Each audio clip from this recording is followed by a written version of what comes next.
notre Dieu, nous te rendons grâce, nous te disons merci d'avoir guidé nos pas, de nous avoir conduits. Merci de conduire les pas des uns des autres, ceux qui sont destinés à ta parole ce soir. Bénis-nous, éclaire-nous, enseigne-nous pour ta seule gloire au nom de Jésus. Quelqu'un dit Amen. Que Dieu soit loué. Veuillez vous asseoir. Prenons rapidement nos Bibles. Rapidement nos Bibles. On va lire la parole du Seigneur. Daniel chapitre 2. Avant de lire Daniel chapitre 3. Daniel chapitre 2. Le chapitre 2. Alléluia. Nous allons lire à partir du verset 46 jusqu'au verset 49, rapidement. Alors le roi Nebuchadnezzar tomba sur sa face et se prosterna devant Daniel. Il ordonna qu'on lui offrit des sacrifices et des parfums. Le roi adressa la parole à Daniel et dit, en vérité, votre Dieu est le Dieu des dieux, le Seigneur des rois, et il révèle les secrets puisque tu as pu découvrir ce secret. Ensuite le roi éleva Daniel et lui fit de nombreux et riches présents. Il lui donna le commandement de toute la province de Babylone et l'établit chef suprême de tous les sages de Babylone. Daniel le pria, écoutez très bien, Daniel le pria de remettre l'intendance de la province de Babylone à Shadrach, Meshach et Abednego. Et Daniel était à la cour du roi. Amen. C'est bon que nous comprenions cette partie avant de lire la suite au chapitre 3, que nous connaissons très bien. Amen. Vous permettez, nous tournons la page donc au chapitre 3. Le verset 23, c'est une autre histoire maintenant. Et ces trois hommes, Shadrach, Meshach, Abednego, tombèrent liés au milieu de la fournaise ardente. Alors le roi Nebuchadnezzar fut effrayé et se leva précipitamment et prit la parole et dit à ses conseillers, n'avons-nous pas jeté au milieu du feu trois hommes liés? Il répondit au roi, certainement au roi. Il reprit la parole et dit, eh bien je vois 4 hommes sans lien qui marchent au milieu du feu et qui n'ont point de mal, et la figure du quatrième ressemble à celle d'un fils de Dieu. Ensuite Nebuchadnezzar s'approcha de l'entrée de la fournaise. Amen. J'ai dit Amen. Je dis encore Amen. Frères et sœurs, nous allons voir quelque chose de très important ce soir. Veuillez vous asseoir. Voici l'histoire qui peut nous aider après avoir parlé du ciel qui est ouvert. C'est important que nous comprenions encore ce soir la pensée du Seigneur. Alléluia. Frères, nous sommes en train de voir que quand le ciel est ouvert, comme l'avons vu ce dimanche, nous avons compris une chose importante. Tout ce qui est ici-bas est lié et assujetti au ciel. Qu'est-ce que cela veut dire? Nous avons compris qu'un homme peut vouloir une chose. Un homme peut vouloir que Dieu intervienne dans sa vie sur terre. On peut lever la tête. Un homme peut vouloir une guérison, une délivrance, une libération. Quelqu'un peut vouloir que Dieu le visite dans un domaine précis. Mais voyez, toutes ces requêtes-là sont assujetties au ciel. C'est pourquoi nous avons vu l'histoire de ces hommes qui ont conduit leur ami qui était sourd-muet. Ils l'ont conduit à Jésus. Et c'est quand le Seigneur a levé la tête vers le ciel, a prié, et il a dit Ephata, qui veut dire ouvre-toi. Quand le ciel s'est ouvert, alors la guérison a été instantanée. Je pensais que je parlais de toi. Quand le ciel est ouvert, ce qui était impossible devient possible sur la terre. Donc un homme, tout homme ici-bas doit discerner pour savoir si le ciel au-dessus de sa vie est ouvert. Jésus marchait lui-même sous un ciel ouvert pendant toute sa vie. Vous savez, quand vous marchez sous un ciel ouvert, ce n'est pas que les choses vont être très faciles, mais les choses deviennent possibles dans votre vie. Il y aura des hauts et des bas. Il y aura des épreuves. Il y aura des humiliations. Il y aura des attaques. Mais ce que nous devons savoir est que c'est important, c'est prioritaire de vivre sous un ciel ouvert. Parce que quand vous marchez sous un ciel ouvert,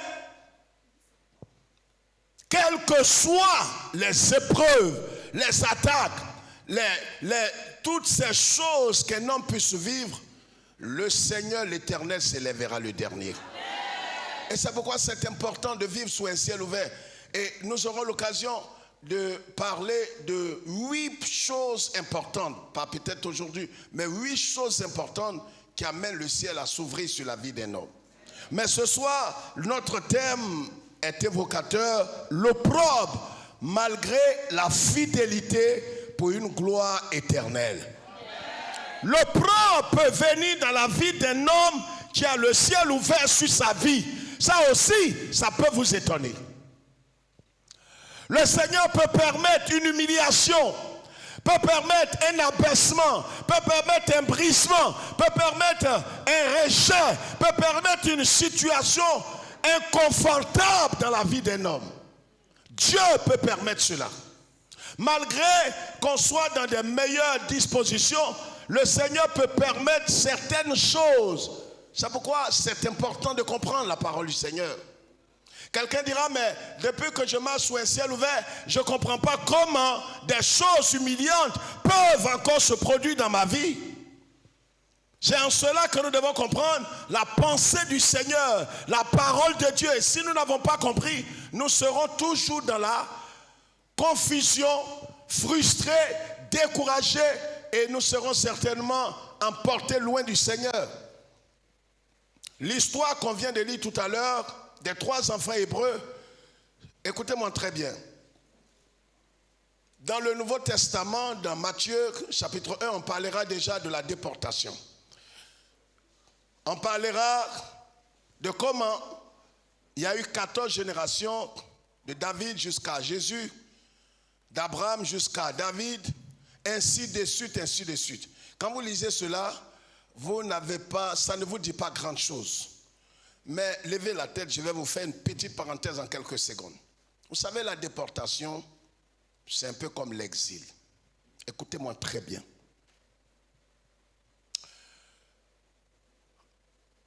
C'est un peu comme l'exil. En Jérémie chapitre 25, j'aurai l'occasion de revenir sur ce texte. Israël a fait des choses qui déshonorent Dieu. Dieu leur avait donné sa parole. Dieu leur avait donné des instructions. Dieu leur avait dit de ne pas se rallier aux dieux étrangers, de ne pas s'attacher aux dieux étrangers. Mais Israël s'est attaché aux dieux étrangers. Vous savez, un homme peut être dans la présence de Dieu et à un certain moment, il peut s'attacher à des idoles. L'idole, c'est quelque chose qui triomphe de toi. L'idole, c'est quelque chose qui a plus de valeur dans ton cœur plus que Dieu. L'idole peut être la nourriture, l'idole peut être la télévision, l'idole peut être ton portable, l'idole même peut être ton mari ou ta femme. L'idole peut être un enfant dans ta vie. L'idole, ce n'est pas forcément quelque chose peut-être de rejetable, d'ignoble ou bien de... Non, ça peut être quelque chose qui est bien, mais qui devient maintenant un obstacle dans ta vie. Quand ton cœur s'attache à une chose et qui commence à avoir, cette chose commence à avoir plus de valeur que Dieu, cette chose devient une idole. C'est pourquoi on peut ne pas se faire beaucoup de pensées. On se dit, ah moi j'ai pas de, heureusement que moi j'ai pas de gris-gris. Moi j'ai pas de gris-gris. Mais qui a gris-gris? Mais Dieu peut te voir comme un idolâtre. Parce que ton cœur s'attache à quelque chose d'ici bas plus que lui Dieu. Donc les enfants d'Israël ont commencé à se rallier à des dieux étrangers, à se rallier à certaines choses. Et Dieu a envoyé des prophètes, des messagers pour les avertir.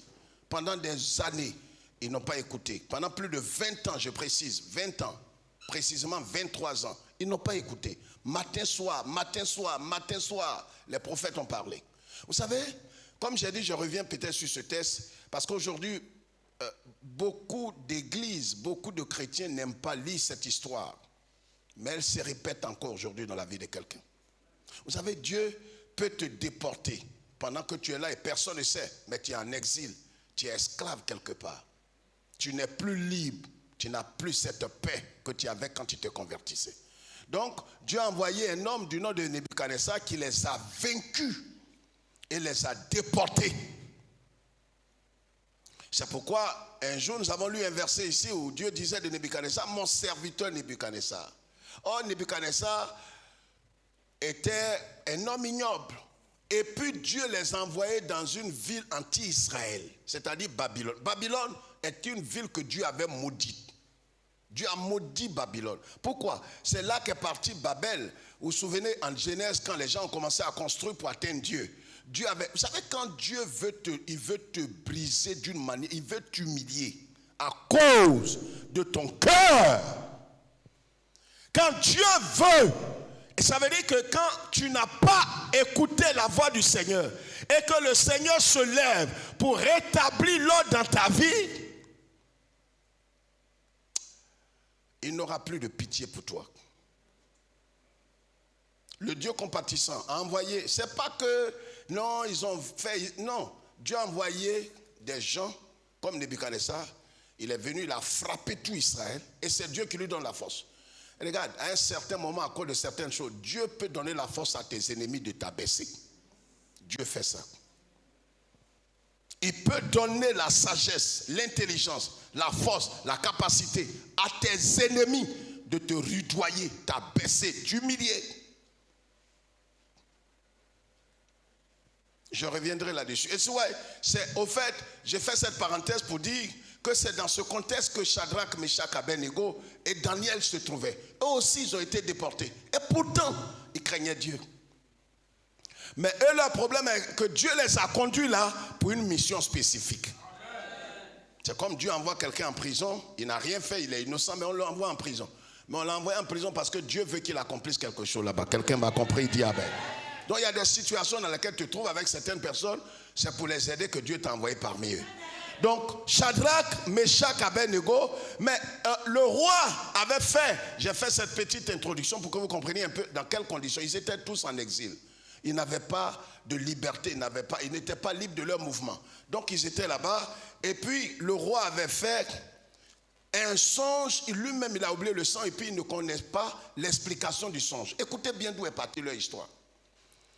Et il s'est levé, il a appelé les magiciens, les médiums et autour, il dit, et vous là, je vous nourris, je vous paye chaque fin du mois, vous allez m'expliquer. D'abord, rappelez-moi mon songe, et puis expliquez-moi.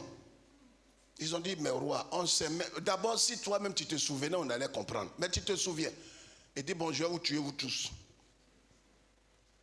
Daniel, qui n'était pas concerné, mais comme il dit, il va tuer tout le monde, il dit, tous les sages. En tant que Daniel avait trouvé grâce aux yeux du roi il y a longtemps. Vous vous souvenez quand le roi avait donné de la nourriture et puis lui, il s'est contenté de quoi? De la nourriture, des légumes. Il n'a pas bu le vin, il n'a pas fait ça. Et Dieu l'a béni et Dieu a honoré sa foi. Maintenant, à cette époque-là déjà, Daniel était un peu âgé. Ses trois amis, Shadrach, Meshach, Abednego, je situe le contexte pour que vous compreniez mieux. Donc Daniel, lui, il était bien placé, il était déjà, en tout cas, parmi les sages, mais il va encore avoir une promotion. Et quand le roi a décidé ça, Daniel était un peu touché. Daniel a été touché à l'intérieur de lui. Et regardez, on va lire ce passage ici. Vous allez voir, alors, Daniel chapitre 2. Si vous voulez bien, Daniel chapitre 2, le verset 24. Après cela, Daniel se rendit auprès de Archoc, à qui le roi avait ordonné de faire périr les sages de Babylone. Donc il a décidé de tuer tous les sages. Il alla et lui parla ainsi, ne fais pas périr les sages de Babylone. Conduis-moi devant le roi et je donnerait au roi l'explication. Amen.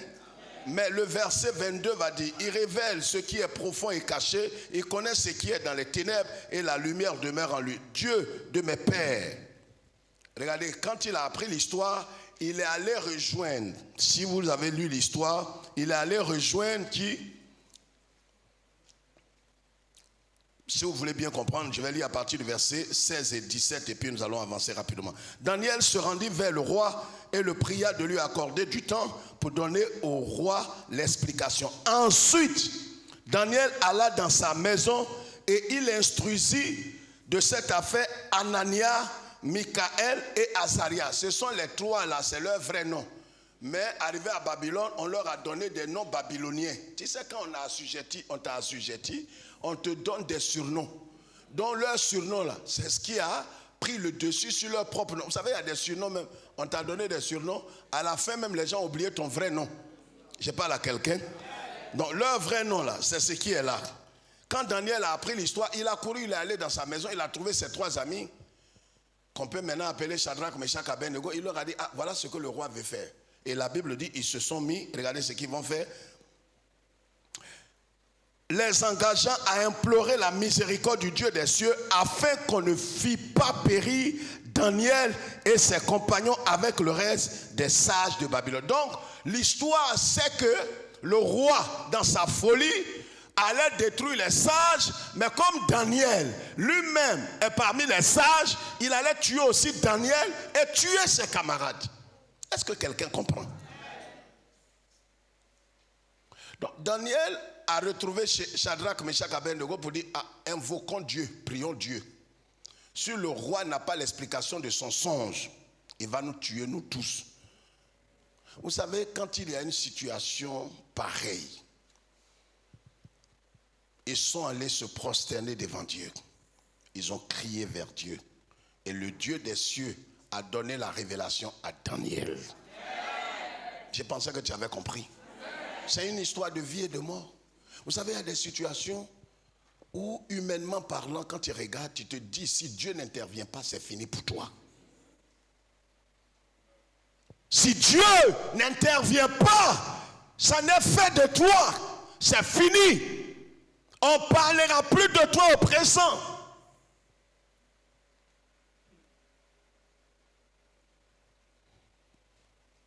Et dans cette situation, Dieu ne t'abandonnera pas. Si tu es face à cette situation, il a fait, je rappelle ces choses pour que tu saches qu'il est le même hier, aujourd'hui, éternellement. Ce qu'il a fait pour Daniel, Shadrach, Meshach, Abednego, il le fait encore aujourd'hui.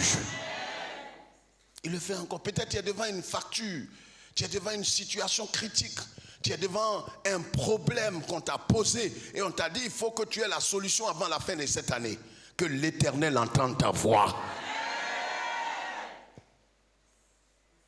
Que Dieu nous fasse grâce, frères et sœurs. Et c'est comme ça que Daniel, Dieu s'est révélé à lui. Et il est venu, il a expliqué au roi. Le roi est tombé sur sa face. Et le roi a élevé Daniel comme gouverneur suprême. C'est-à-dire, il est devenu comme le gouverneur du district d'Abidjan et puis de toutes les contrées qui sont aux alentours. Quand il a fait ça, vous voyez, quand un homme est de Dieu, il est reconnaissant. Et qu'il a un cœur de libéralité, un cœur. Ouais, il y a des gens, quand Dieu les bénit, des gens avec qui il a prié, quand Dieu le bénit, il ne pense pas aux autres. Quand Dieu a béni Daniel, Daniel a dit au roi, roi, comme maintenant tu m'as donné la responsabilité, le gouvernorat de toute la grande ville, alors pense un peu à mes trois amis là, Shadrach, Meshach, Abednego, les trois là. C'est avec que j'ai prié. Il faut leur confier l'intendance vraiment des provinces. Nomme-les comme des sous-préfets. Il les a nommés. Donc, maintenant que vous avez bien compris, donc Daniel lui-même, il est comme un grand gouverneur, comme un premier ministre, et puis ces trois amis-là n'étaient pas de n'importe qui à Babylone. Ils étaient des sous-préfets. Donc, maintenant que vous avez compris qu'ils n'étaient pas des anodins, des gens comme ça qui étaient dans l'anonymat, c'était des gens publics qui étaient connus.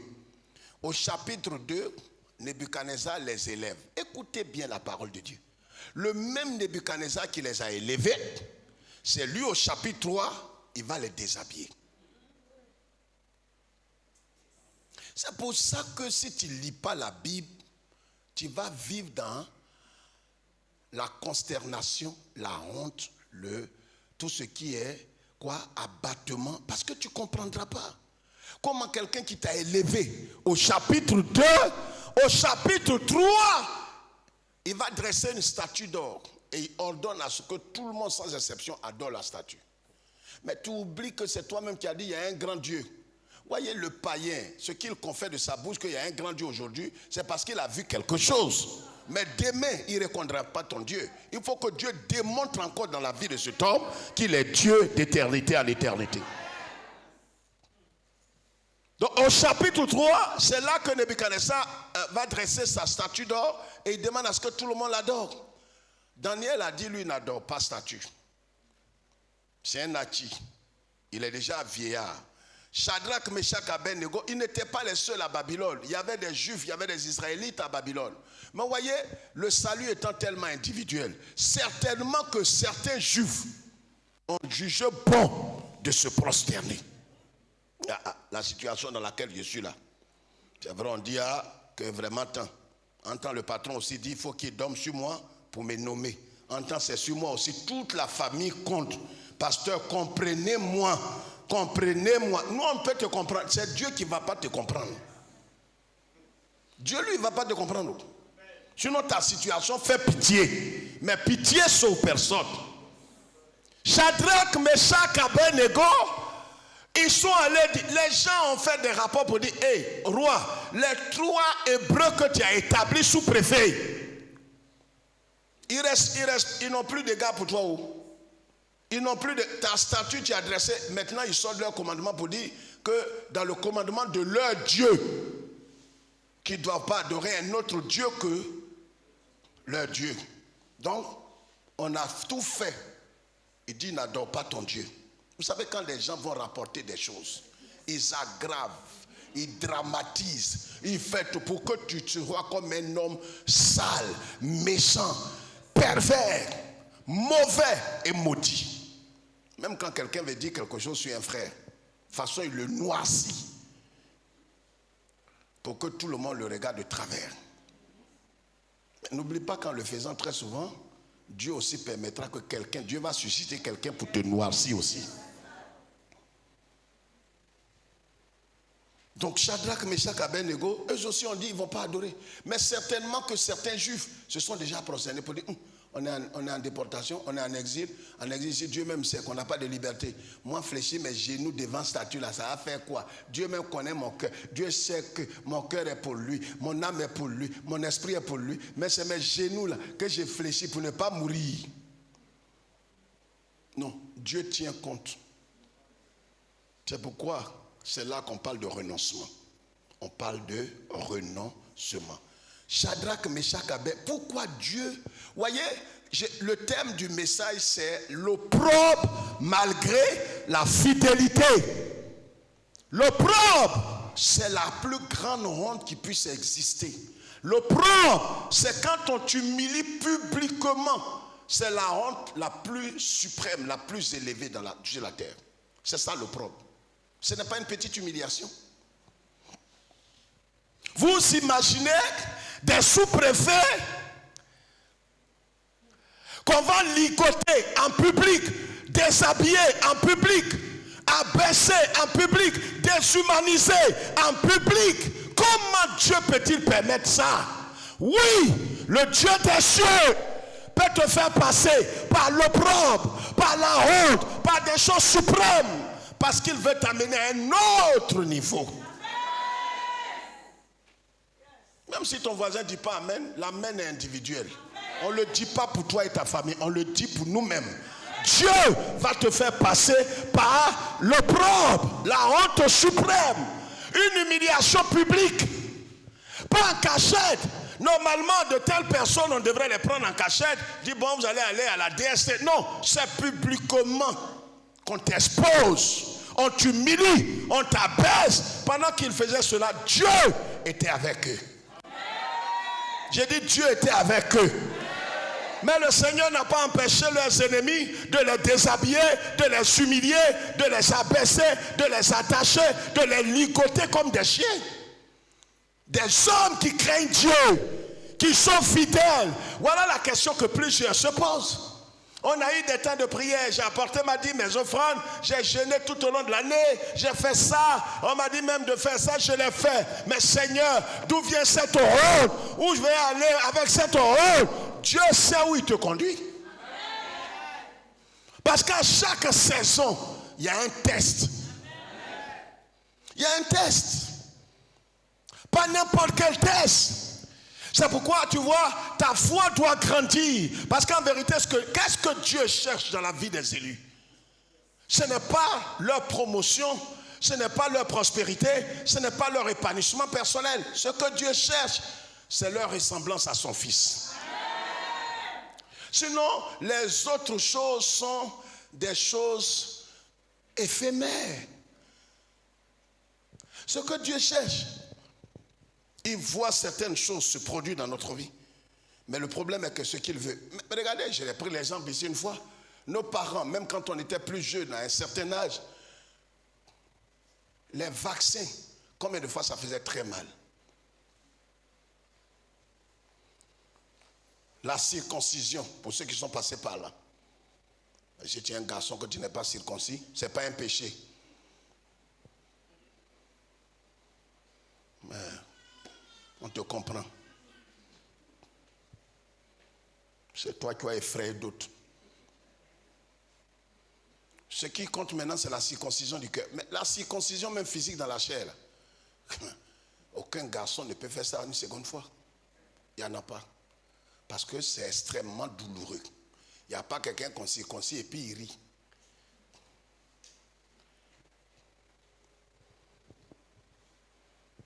Comment des fils de Dieu, des élus, des hommes craignant Dieu, aimant le Seigneur, ils ont honoré Dieu dans les 10 commandements. Malgré ça, regarde, tu seras en train de servir le Seigneur, craindre le Seigneur, sanctifier le Seigneur. Et tu es étonné qu'une grande honte s'abatte sur toi. C'est-à-dire qu'on te traîne devant les tribunaux, une affaire bizarre sort sur ta vie. Et on dit non, on va régler ça en public. Tu vas rembourser. C'est toi qui as volé, il faut reconnaître. Reconnais, ça va finir. Reconnais.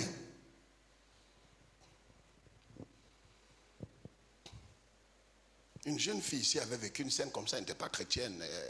Elle suivait sa maman pour venir à l'église ici, mais elle n'était pas convertie. Mais Dieu qui, dans son amour, à cause des prières de sa mère qui voulait l'élever et la positionner, et l'a menée dans son rêve, qui était l'Occident, l'Europe. Ils l'ont saisi ici. Sa propre tante l'a saisi, l'a déshabillée nue. Une fille qui a plus de 23 ans. Vous savez, quand Dieu veut vous introduire dans quelque chose qui a une valeur éternelle, il y a des choses ici, l'argent, maison, voiture, c'est des choses légitimes. Mais ça n'a pas de valeur éternelle. Quand Dieu lui-même doit descendre, doit être glorifié et doit te positionner d'une position éternelle, mais il te fera passer pas par une quelconque humiliation, il te fait passer par le summum qu'on appelle l'opprobre. Une honte qui n'a pas de précédent.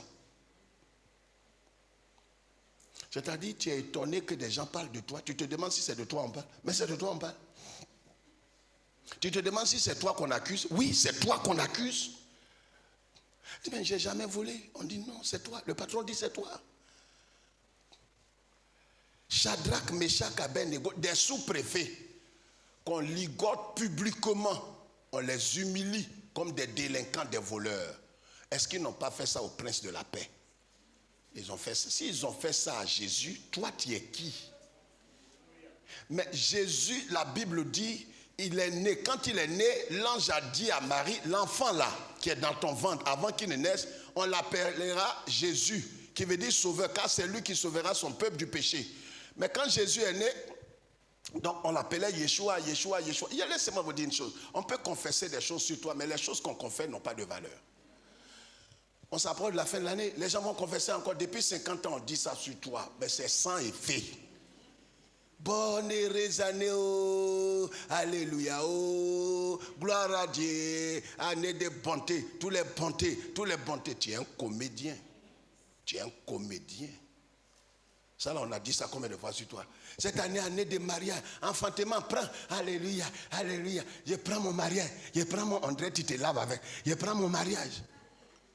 Tu es ridicule. Il y a des choses qu'on a confessées sur toi. Ce n'est pas parce qu'on dit sur toi que ça va t'atteindre. Non.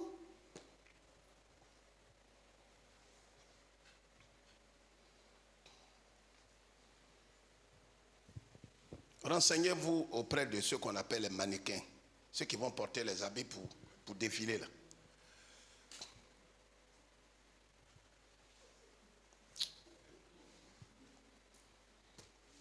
Habit, on a mis sur toi, tu es allé défiler. Habit là, lui seul.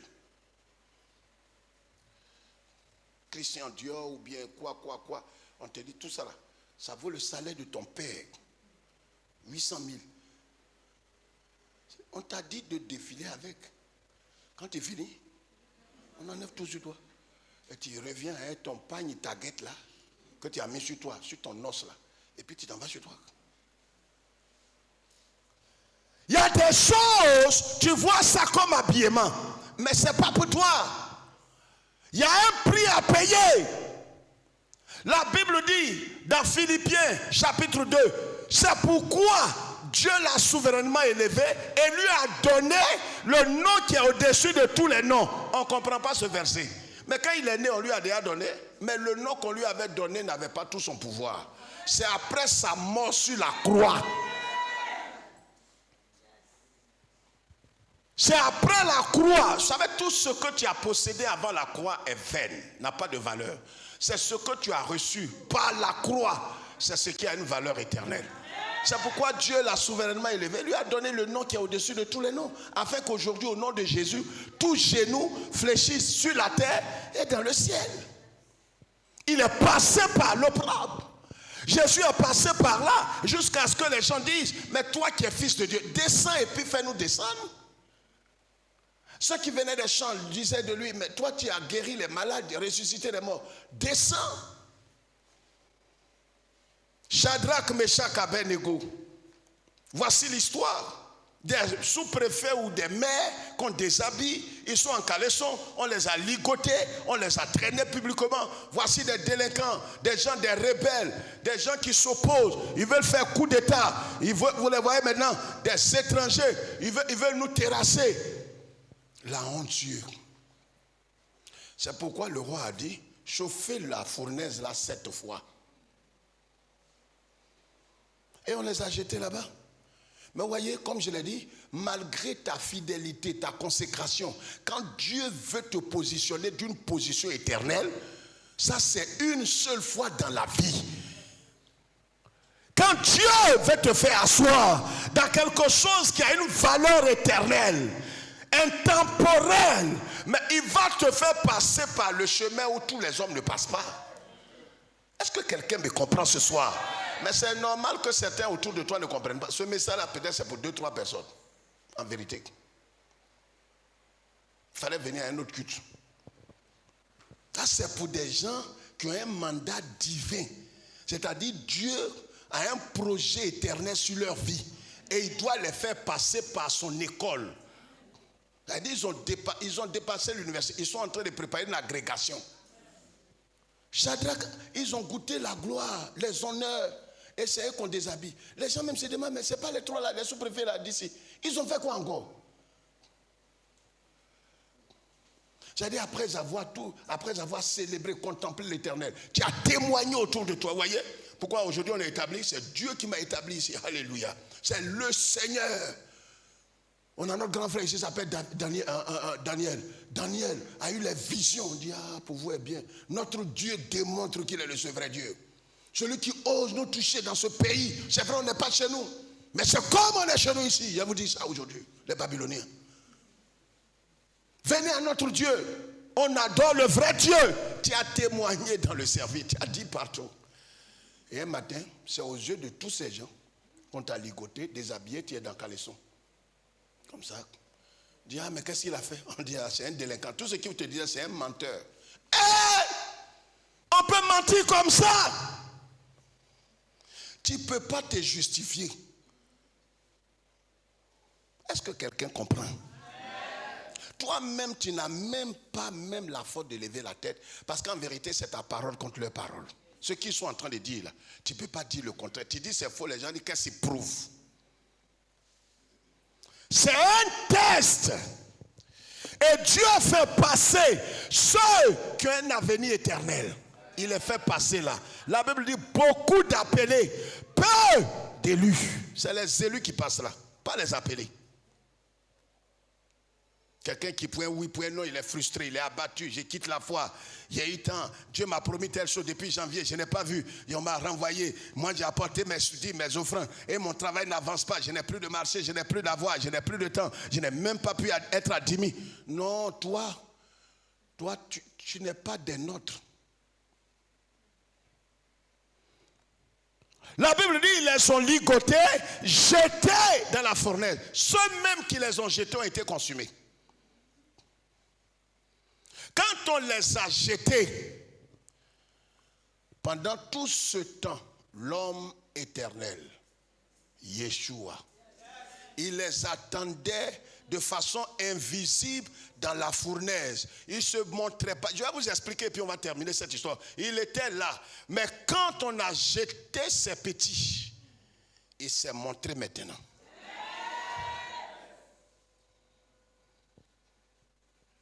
Que Dieu se souvienne de toi, toi qui dis Amen là. Religieux. C'est maintenant tu lèves ta main pour dire Amen. Tu crois qu'on dit Amen là? C'est pourquoi? On dit Amen pour dire c'est vrai. Dieu, je suis en train de traverser un tel moment, mais toi qui l'as fait pour ces trois, tu le feras pour moi. On les a jetés avec leurs caleçons et des liens. Mais je vous ai révélé ici il y a 2 semaines que quand ils sont tombés au bon milieu du feu, les liens que les hommes ont placés sur leurs mains, sur leurs pieds, tout a été consumé. Il y a des choses que l'homme a placées sur ta vie. L'homme a mis dans ta vie. L'homme peut-être il a placé certaines choses. Mais tout ce que l'ennemi a placé sur ta vie, dès lors où tu rejoins tu rentres dans le Seigneur. Parce qu'en vérité, le Seigneur était dans la fournaise. C'est quel feu qui brûle les liens et brûle pas caleçon. Non, réfléchis toi-même. Comme tu analyses tout. Il y a un feu qui peut brûler les liens qui sont sur le caleçon même, c'est en quoi? Hein? Quel coup? Il y a des gens qui portent Tchakoto encore aujourd'hui. Des caleçons en pagne. À leur temps, là, quel coudon? C'est des gros Tchakoto ils ont porté. Alors, si le feu là a brûlé les lianes, c'est pas ton Tchakoto qui ne peut pas brûler. Le problème est que ce que le Seigneur a déposé dans ta vie, laisse maintenant les élus les appeler, taisez-vous. Il y a des choses souvent, laisse les élus savourer. J'ai dit ce que l'homme a placé sur toi, ce n'est pas à toi de te débattre. Dès l'instant où tu exécutes l'ordre, tu te soumets, tu as renoncé. Parce que les 3 enfants hébreux ont renoncé à leur vie, renoncé à leur honneur, renoncé à leur dignité. Et comme ils ont renoncé à leur vie, ils étaient prêts à mourir. Le Seigneur lui-même devient leur résurrection. Je t'annonce que tout ce qui a été placé sur toi est nul et non effet dans ta vie. La malédiction, c'est pour ça, les malédictions ancestrales, malédictions générationnelles. Mais ceux qui sont moins intelligents ne comprendront pas ça. Dans la foi chrétienne, les moins intelligents comprennent. Ils pensent que malgré leur foi en Jésus, ils sont toujours maudits. Non, la malédiction, ce n'est pas Dieu qui a mis sur toi. C'est tout ce qui a été placé sur toi. Dès lors où tu rentres dans le Christ, c'est comme tu es rentré dans le feu. Le Christ lui-même est un feu dévorant. Quand il rentre en lui, écoute, tout ce qui est de l'ennemi disparaît. Ce que Dieu, c'est pourquoi les liens là ont disparu. Leur caleçon, c'est ce que Dieu leur a donné. Regarde, tout ce que Dieu t'a donné, aucun homme ne peut t'enlever cela. C'est pourquoi la Bible dit que l'homme ne reçoit que ce qui lui a été donné du ciel. Amen. Amen. Et leur caleçon est resté. Là, un peu plus loin, Nebuchadnezzar va témoigner que leurs cheveux n'ont pas été touchés. Mais leurs cheveux qu'il leur a donné, c'est Dieu qui leur a donné la chevelure. Regarde, je vais te dire quelque chose. La grâce que Dieu a mise sur toi, on peut te renvoyer du travail, mais la grâce demeure en toi. La faveur, alléluia, alléluia. C'est pourquoi on peut te renvoyer, on peut ne pas te considérer. Mais le problème est que partout où tu vas, je l'ai dit ici avec l'histoire d'Isaac. Partout où Isaac allait, ce n'est pas là où se trouve l'eau qu'Isaac allait. C'est là où Isaac allait que l'eau se trouvait. Tu dis, tu expliques, j'explique ça. Mais la Bible dit que des fleuves d'eau vive vont couler en vous. Donc là où il est, là, il y a des fleuves en lui. Oh! Est-ce que les élus peuvent dominer la voix des appelés? Ça, c'est pour vous, les aigles. Ce n'est pas pour les appeler. Partout, les gens ils pensent qu'ils t'ont dépouillé. Regarde, quand ils ont jeté Shadrach, Meshach, Abednego dans le feu. Mais le problème est qu'il y a un feu à l'intérieur d'eux. J'appuie où je laisse ça. Des fleuves d'eau vive étaient en eux. Donc quand fleuve, on a mis feu sur toi, que toi-même tu plonges dans la piscine. Ah. Le quatrième qui est là-bas, là, on l'appelle Baba. Les petits là, fleuve d'eau vive coule en eux. Si les petits là, fleuve coule en eux, et Baba, lui, c'est quoi qui coule en lui? C'est pourquoi ils sont descendus dans le feu. Et le feu, je t'annonce qu'ils peuvent te jeter dans le feu. Ça n'aura aucun effet sur toi. Il a dit, quand tu traverseras la mer, je serai avec toi. Tu vas traverser les feux, je suis avec toi. Ils sont descendus dans le feu. Ce qui peut disparaître, c'est ce que l'ennemi a mis sur toi. En cette fin d'année, leurs œuvres vont disparaître. La boule qu'ils ont mis dans ton ventre va disparaître. L'attaque qu'ils ont mis sur toi va disparaître. Le don de Dieu restera éternellement avec toi. Maintenant, regardez pour terminer. Qu'est-ce qu'il dit au verset 26. Ensuite, Nebuchadnezzar s'approchait de l'entrée de la fournaise. Et c'est pas l'entrée là où les gens pour jeter Shadrach, Meshach, Abednego, quand ils se sont approchés là, qu'est-ce qui leur est arrivé? Ils ont quoi? Aïe. Maintenant, roi là, pourquoi il s'approche, lui il ne mourit pas? D'expliquer ou bien de laisser? On n'a qu'à laisser ça. Nebuchadnezzar s'approche, c'est même endroit là. Tu sais, Dieu fait grâce à qui il veut. Il y a des choses, il y a des gens, des païens. Parmi les païens, il y a les païens. Il y a des païens qui vont mourir tôt.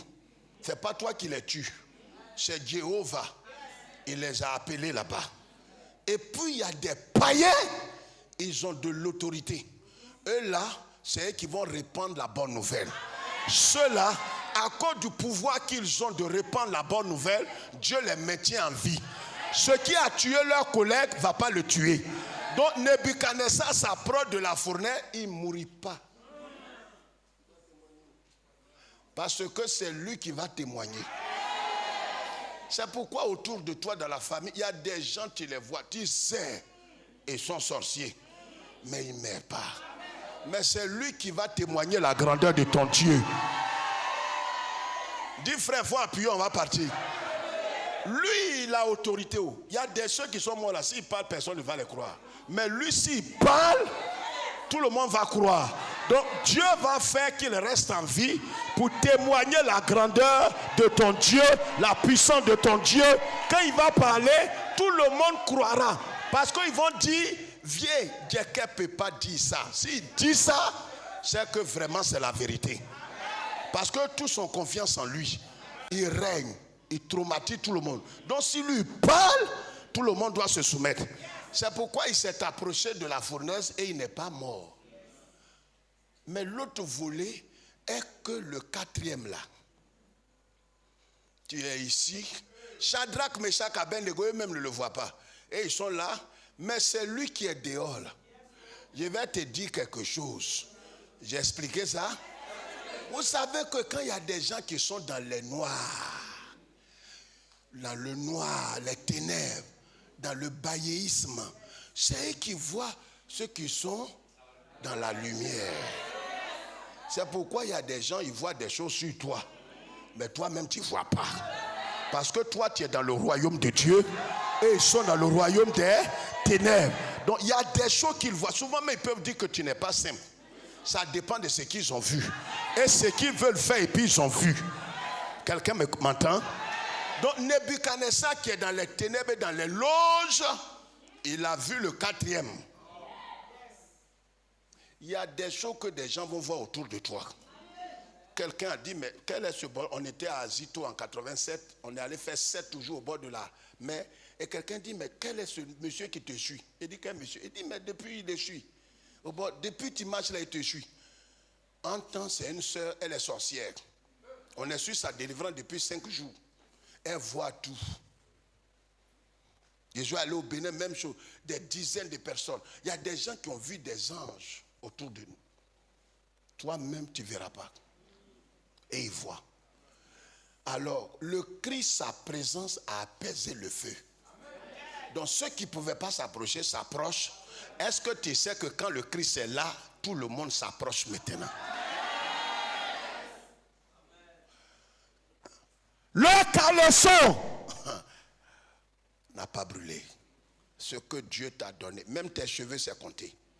Ce que le Seigneur a déposé en toi. Les gens peuvent ne pas te croire, ils peuvent ne pas t'aimer, mais ça va grandir.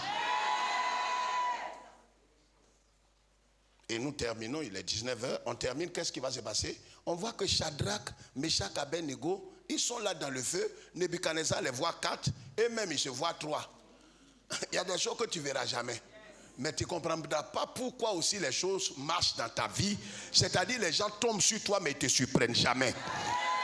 J'ai parlé aux élus. J'ai dit, ils tombent sur toi, ils viennent, ils préparent leur coup et te surprennent. En temps, ils ne savaient pas que tu les attendais depuis 3 jours. L'ennemi ne te surprendra pas. En cette fin d'année, ils sont en train de mijoter des choses. Ils ne savent pas que toi, tu les attends. Je parle bien. J'ai dit, ils sont en train de se préparer. En temps, tu es ici, tu vois le dos du nageur. Dis, je vous attends depuis longtemps. Venez, on va finir avec ça. C'est tout. C'est eux qu'on attend pour terminer l'année en beauté. Nebuchadnezzar prend la parole et dit quoi? Verset, regardez.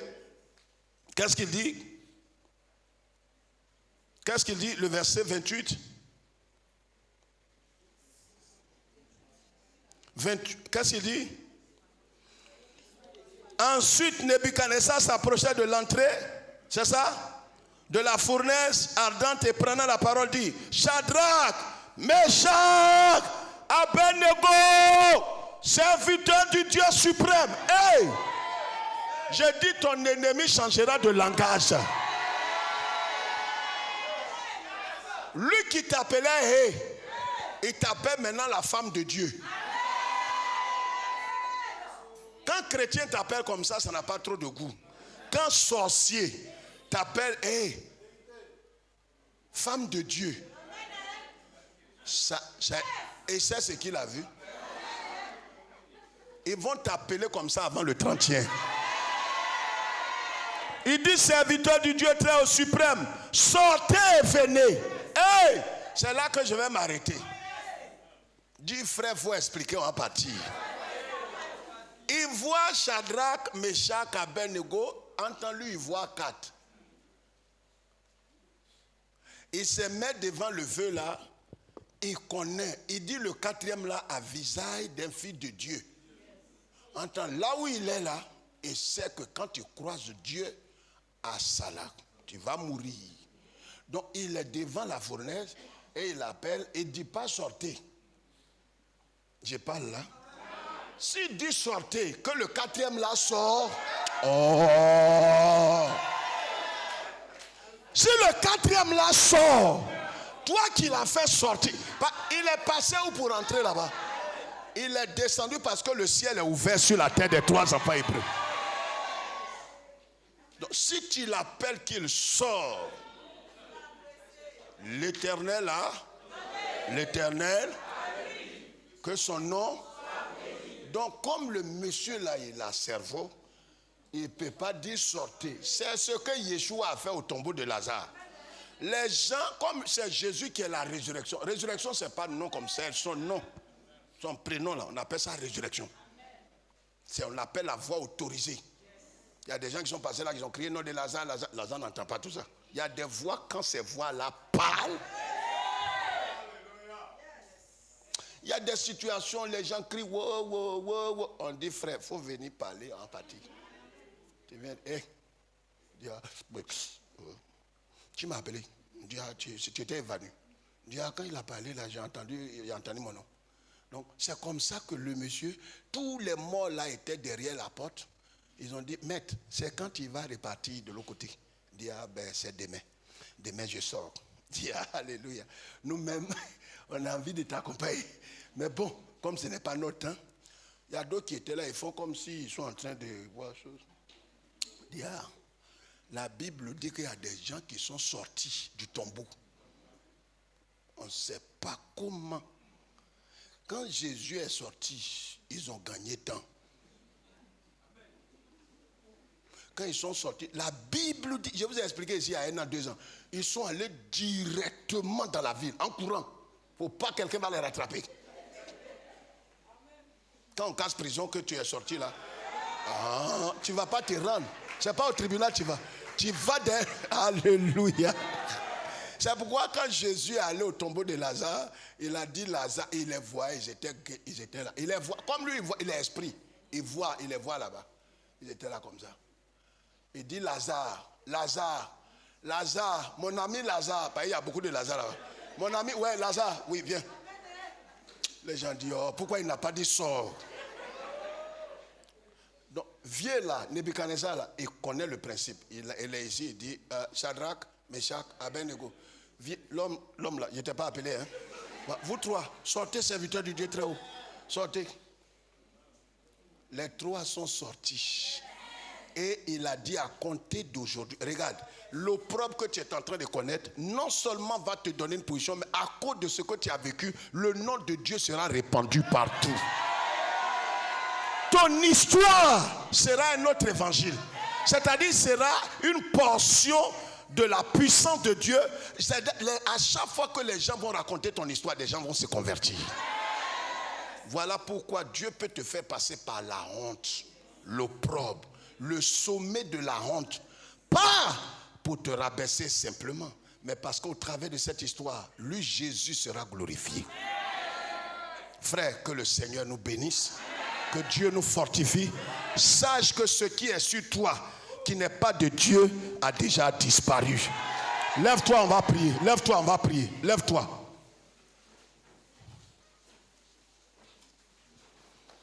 Tout ce qui n'est pas de Dieu, si même le caleçon de Shadrach, Meshach, Abednego n'a pas brûlé, toi, ce qui est de Dieu sur ta vie ne brûlera pas. Ce qui doit avoir lieu, c'est ce que l'ennemi lui-même a mis sur toi là. C'est ce qu'il va prendre. Normalement, quand tu déménages d'une maison, tu prends ce qui est à toi. C'est ça ou bien c'est pas ça?